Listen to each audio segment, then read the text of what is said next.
네, 여러분 안녕하십니까. 뉴스 빅5 시작하겠습니다. 오늘 함께 하실 네 분 먼저 소개해드리겠습니다. 이현정 문화일보 논설위원, 임방글 변호사, 하재근 평론가, 이호영 변호사 나오셨습니다. 어서 오십시오. 네, 안녕하세요.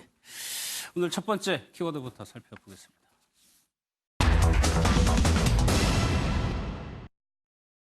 가자 현장으로. 가자 현장으로. 예, 오늘 이제 민생 투어를 이제 본격적으로 시작을 합니다. 아직도 우리 사회에 그런 불공정한 여러 가지 조건들이 많이 남아 있습니다. 현장에 나가서 생생한 목소리를 듣고 문제를 해결하는 그런 노력을 지속적으로 하고 있습니다. 자유한국당의 가짜 민생 행보에 맞서 진짜 민생 바람으로 민생의 카나리아 역할을 하려고 합니다. 여야가 경쟁적으로 민생 탐방을 벌이고 있습니다. 뭐 이런 경쟁을 벌이는 거는 좋을 법도 한데 이게 실질적으로 실효성으로 연결이 돼야 되는 거잖아요. 정치적 목적이 아니라. 글쎄요, 뭐 있을 때는 없고 또 사실은 어떤 면에서 좀 별로 환영받지 못한 일을 하는 것 같아요. 예. 지금 자유한국당이 9일째 사실 민생 투쟁이라고 그래서 예. 지금 대장정을 하고 있지 않습니까? 황교안 대표를 중심으로 하고 있는데 거기에 지금 맞불 성격으로 이제 지금 민주당에서 을지로위원회라고 있습니다. 거기서 이제 뭐 이 소상공인이나 이런 것들을 이제 직접 찾아가겠다라고 한 것인데 예. 사실 정치권이 지금 우리 삶을 소상공인이나 이런 분들의 어려움을 몰라서 지금 안 하는 건 아니잖아요. 예, 예. 지금 뭐 다들 지금 나가보시면 왜 어려운지 이유를 다 압니다. 문제는 그걸 해결하는 게 지금 정치권의 임무잖아요. 예. 근데 문제는 저렇게 계속 돌아다니면서 듣기만 하면 뭐 하겠습니까? 결국은 대안을 내고 뭔가 해결 대안을 만들어주는 게 정치권이 그 비싼 연봉을 받아가면서 하는 일인데. 법을 통과시키고. 그렇죠. 예. 근데 거기를 다 비워두고 지금 경쟁적으로 저렇게 여야가 함께 나가버리면 예. 그럼 도대체 국회는 누가 지킵니까? 저는 그런 면에서 볼 때는 물론 뭐 야당은 그렇다 치더라도 예. 지금 어떤 국정 운영에 책임 있는 여당까지도 이렇게 지금 국회를 비운다고 하면 과연 국민들이 어떻게 바라볼까? 저는 좀 우려스럽습니다. 국회 안에서 지금은 문제를 해결해야 되는 과정이다라는 말씀이신데 황교안 대표가 보신 것처럼 지금 9일째 다니고 있는데 여러 가지 좀 뭐 논란을 낳고 있습니다. 어제는 또 어떤 일이 있었는지 영상을 보겠습니다.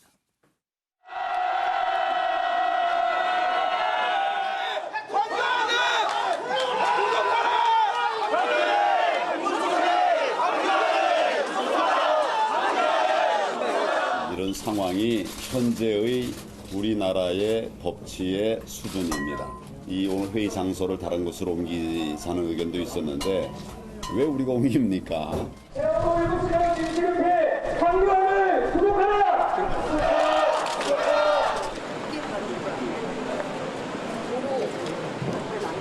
경찰이 맞다면 자리에서 빨리 철수하시기 바랍니다. 우리 대전시의 입장을 전달하기 위해서 대표분들이 이동하셨는데 바리게이트를 서가지고 시민들을 한쪽에 또 돌입을 시키는지 모르겠습니다.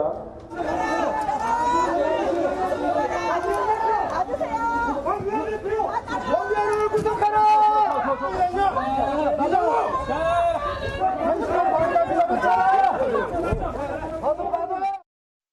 어제 청주에서 있었던 일입니다. 임방금에서 그러다 보니까 결국에 경찰까지 출동을 했어요. 네, 어제 그 청주에서는요, 이 민생투쟁 대신에 예.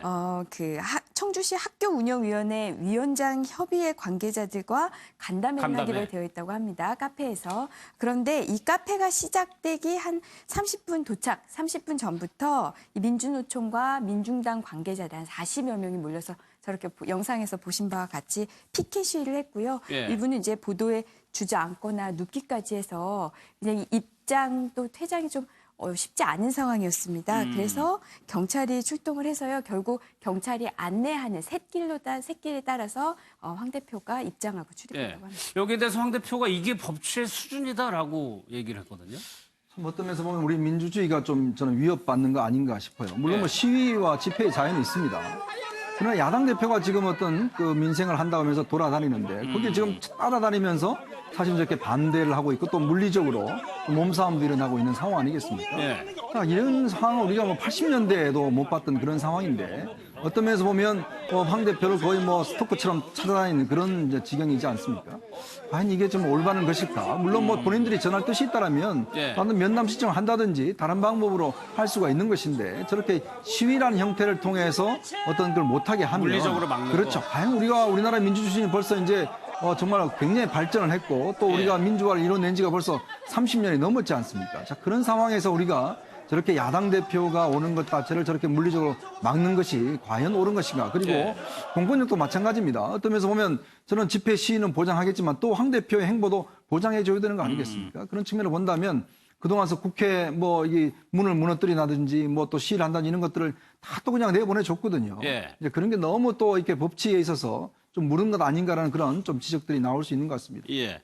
대학생들과 이제 토크 콘서트 간담회를 하는데 밖에서는 이렇게 기자회견이 있었고, 근데 하재근 평론가는요, 한 학생이 자기가 들어가려고 했는데 이 안에서 관계자들이 막았다 이런 주장을 했어요. 예, 한 학생이 이제 대학생 토크 콘서트를 한다고 해서 여러 대학생들의 의견을 청취한다는 행사잖아요. 그리고 황교안 대표가 이른바 민생 투어 같은 걸 하면서 많은 국민들의 목소리를 그냥 만나는 대로 다 듣겠다라고 했기 때문에 나도 대학생이니까 거기 들어가서 목소리를 내려고 들어가려고 했더니 예. 그 주최 측 한국당 측에서 나를 들어오지 못하게 막았다. 사전에 준비된 명단에 없다는 이유로 나를 막았다라고 한 거죠. 그래서 이게 만약에 어떤 부순한 뭐 좀 이렇게 부정적인 의도를 가지고 예. 여러 명이 집단적으로 들어가려고 했으면 뭐 막을 수도 있는 건데 예. 그게 아니라 또 현장이 굉장히 혼잡했으면 막을 수도 있는 거고 그렇지 않고 내부에 공간이 있었다면 대학생 한 명 정도는 두루두루 의견을 듣겠다고 했으니까 좀 들여보낼 수도 있었던 거 아니냐. 그러니까 너무 사전에 준비된 대로만 딱 짜여진 틀대로 이렇게 좀 보여주기식 행사를 하려고 했던 것이 아니냐. 네. 그런 이야기가 나오는 겁니다. 알겠습니다. 어제 저희가 전해드린 내용 중에 청소 차량에 탑승한 부분 좀 논란이 되고 있다고 얘기를 드렸는데 이게 이호영 변호사 결국에는 좀 고발이 됐더라고요. 네, 지금 그 황교안 대표가 그 지난 11일에 이제 그 보호 장비 없이 예. 그 청소차 뒤에 매달려서 이렇게 가는 이제 장면이 나왔었는데 이것에 대해서 이제 광주 근로자건강센터 사무국장이 저렇게 안전 장비 없이 수거 차량 뒤에 위험하게 매달려서 가는 게 이제 산업안전보건법과 도로교통법 위반한 것이다. 이거에서 처벌해달라 이렇게 좀 고발장을 접수를 한 건데 이제 이 그 문길주 부장이 어떤 사람이냐면 이제 그 얼마 전에 그 환경미화원이 그 산업재해 승인을 받았거든요. 이제 예. 분진에 이렇게 노출이 되어서 이제 그 건강을 해친 그 환경미화원을 도와서 이제 산업재해 승인을 받아낸 사람인데 이 사람이 봤을 때 저렇게 쇼를 하는 게 결국 진정 환경미화원들의 어떤 처우나 건강에 전혀 도움이 되지 않는 것이다. 예. 이런 문제 제기를 지금 하고 있는 것으로 보입니다. 예. 이게 보호장구를 착용을 하는 것이 이제 원칙이라는 얘기인데 이렇게 좀 논란이 많은 상황에서 그럼 당내에서 홍준표 전 대표가 계속적으로 목소리를 내는 이유는 알겠는데 그 얘기들을 좀 들어보면은 좀 일리가 있는 측면도 있다고 보세요?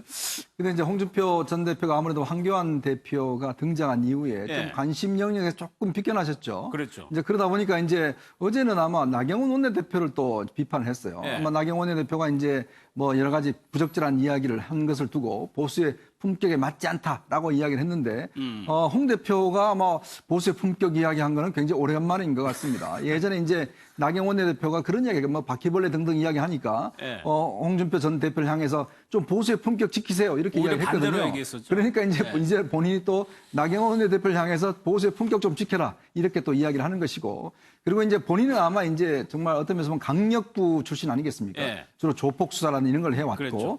또 이제 황교안 그 대표는 이제 공안통 검사였거든요. 근데 이제 아무래도 본인의 입장에서 보면 사실 사법연수원은 한 기수 차인데 예. 어떤 그 가온 온 길이 영 다릅니다. 사실은 어떤 면에서 보면 같은 검사라고 해도 그렇죠. 차이가 큰 거죠. 완전히 다르죠. 한쪽은 사실은 주로 강력 수사, 특수사를 주로 했었고 저 황교안 대표는 주로 이제 공안 사건 했었기 때문에 어떤 면에서 보면 좀 차별화를 시도하는 것 같아요. 나는 정말 정의로운 검사였는데 사실 황 대표는 어떤 정권의 어떤 앞장서서 그런 걸 했지 않느냐라는 식의 어떤 이미지를 주기 위해서 네. 공안통과 강력통은 다르다. 검사의 질이 다르다. 네. 이렇게 이야기를 하시는데 글쎄요. 모르겠습니다. 지금 와서 황 대표를 저렇게 공안통으로 뭐 몰아보는 게 어떤 면에서 보면 좀 순수하다라고는 할 수 없는 것 같아요. 왜냐하면 이제 본인도 뭔가 이제 앞으로 활동을 좀 해야 되지 않습니까? 어떤 면에서 보면 강력한 라이벌이거든요. 상당히 그런 면에서 좀 황 대표와의 어떤 대립각을 좀 세워서 어떤 본인도 조금의 어떤 정치적 효과를 놓으려고 하는 거 아닌가라는 또 해석도 해봅니다. 아니 홍 전 대표 입장에서도 결국에는 다음 총선에 출마를 해야 되는 거 아닌가요? 대권으로 가려면은? 그렇죠. 뭐 다음 총선에 출마하든지 아니면 네. 바로 대권에 가든지 해야 될 텐데 지금 당면한 것은 일단 아마 다음 총선에는 출마해야 될 것 같아요. 그러면 황교안 대표가 계속 있으면 황교안 대표 체제 하에서 공천을 받아야 돼요. 예, 예. 자, 근데 이제 문제는, 공천 막는 이제 대상자기 때문에 여러 가지 뭐 그런 면도 있을 것 같은데 어쨌거나 본인 입장에서 보면 뭔가 자신도 황 대표와 좀 대결할 수 있는 좀 뭔가 대립각이 되는 뭐 예. 그런 인물이다라는 것을 좀 존재감을 좀 저는 과시하는 게 아닌가 싶어요. 예. 이호영 변호사님이 홍 전 대표가 이렇게 표현을 했어요. 황교안 대표에 대해서 이미지 정치라고 표현을 했는데 이 부분에 대해서는 좀 동의를 하십니까? 이게 한순간에 무너질 수 있다라고 얘기를 하고 있거든요. 뭐 홍 전 대표 같은 경우는 지금 어제 이제 그 SNS에서 이제 황 대표를 이제 지칭해서 예. 이렇게 이미지 정치로 성공한 사람은 이미지가 망가지면 이제 순식간에 몰락한다. 이제 뭐 이런 이야기를 하면서 좀 그 잘해라 이런 취지로 지금 훈수를 두고 있는데 글쎄요, 그 지금 황교안 지금 현 대표죠. 황교안 대표 같은 경우는 그 정치에 입문한 지는 그렇게 오래 되지는 않아서 그렇죠. 그 이미지가 상당히 지금 어떤 공안통 검사 출신이고 그다음에 이제 박근혜 정부에서는 법무부 장관, 그다음에 국무총리까지 지금 역임을 해서 예. 어찌 보면은 상당히 깔끔한 이미지에 그다음에 관료적인 어떤 그런 이미지를 가지고 지금 이제 어떤 지금 서민 행보를 하고 있는 것이 이제 홍 전 대표가 봤을 때 이거 결국 이미지 정치 아니냐 이렇게 지금 비판을 하고 있는 것으로 보입니다. 여기에 대해서 유시민 이사장도 이제 한수 거들었는데 임방글 변호사님, 한국당이 이제 독재라는 단어를 아주 강조해서 쓰고 있는데 그 이유를 이렇게 해석을 했어요. 다른 거 흠잡을 데가 없다. 네, 어제 한 네. 라디오에 출연해서 독재라 한국당이 왜 자꾸 독재란 이야기를 하느냐. 문재인 정부가 다른 건 흠을 잡을 데가 없다. 예. 그래서 이제 독재라는 단어에 집착을 한다라고 하면서 본인이 생각하는 이제 독재의 조건이 있는데 독재라고 보려면 뭐 어떤 권력을 휘두를 수 있는 뭐 제도적 장치가 있어야 되고 그걸 진짜 휘두르는 권력 행사가 있어야 되고 여기에 맞는 어떤 가치관을 보여주고 뭐 이런 조건들이 있는데 예. 문재인 대통령은 그런 거 하나도 보여주고 있지 않다. 제도도 바뀐 거 뭐 박근혜 전 대통령 때랑 제도 바뀐 거 하나도 없고 그렇게 권력을 남용하는 것도 보이지 않고 뭐 예. 그리고 그런 가치관을 갖고 있는 사람도 아니다. 이미지가 이렇게 하면서 이제 다른 건 흠잡을 데가 없기 때문에 그러니까 흠잡을 데가 없어서 독재라는 것만 주장한다고 하는데 글쎄요. 이것을 아마 받아들이시는 그러니까 많은 분들 중에서는 그렇게 문재인 정부가 흠잡을 데가 없는 달리 것인가. 생각하시는 사실 분도 왜냐하면 많겠죠. 비판할 때도 마찬가지로 예. 경제 부분이며 이런 부분에 대해서는 그래서 좀 논란이 있는 대목입니다. 예. 유시민 이사장이 이제 본인은 뭐 정치를 하지 않겠다, 다음에 출마하지 않겠다라고 이야기를 하면서 계속 정치적인 발언들을 하시잖아요. 예. 어제는 뭐 황교안 대표가 광주에 오면 뭐 고개를 돌리라든지 막수를 하지 말라라든지 그런 또 행동 지침도 이야기를 했고 또 문재인 정부가 흠잡을 데가 없다라고 이야기를 한 것인데 사실 이제 문재인 대통령도 어제 국무회의나 이런 걸 통해서 경제가 성장 잘하고 있다, 성공적이다라고 이야기를 했지만 오늘 발표된 여러 가지 수치를 보면 우리 경제가 굉장히 어렵다는 걸 보여주고 있지 않습니까? 실업률이 뭐 사상 최대로 올라가는 상황이고요. 자, 그러면 저는 어떤 정치인의 가장 중요한 덕목은 결국 공감입니다. 국민들이 느끼는 거를 우리 정치인들이 그래 한번 공감을 해주면 국민들은 또 박수를 치거든요. 예. 근데 과연 유시민 이사장이 그전까지는 해도 사실은 어떤 면에서 공감을 얻을 수 있는 말들을 많이 해왔어요. 또 그걸 통해 지지를 해왔고. 근데 요즘 들어서 하시는 말씀을 보면 저는 참 공감할 수 없는 부분이 많은 것 같습니다. 여권에 치중된 얘기만 하고 그렇죠. 있다는 뭐냐면 뭐 문재인 정부가 과연 흠잡을 데가 없는가? 예. 어떤 면에서 보면 좀 본인이 문재인 정부에 대해서 조금의 어떤 면에서 중립적이고 좀 그런 면들을 바라봐야 되는데 너무 또 어떤 면에서 보면 좀 경호실장 같이 예전에 뭐 노무현 대통령이 경호실장 이야기했지만 예. 경호실장처럼 옹호만 하고 있는 것 아닌가? 그런 면에서 비춰봤을 때는 그동안 쌓아왔던 유시민 이사장의 여러 가지 이미지에 대해서 저 말은 좀 너무 나은 것이 아닌가 저는 생각이 듭니다. 알겠습니다.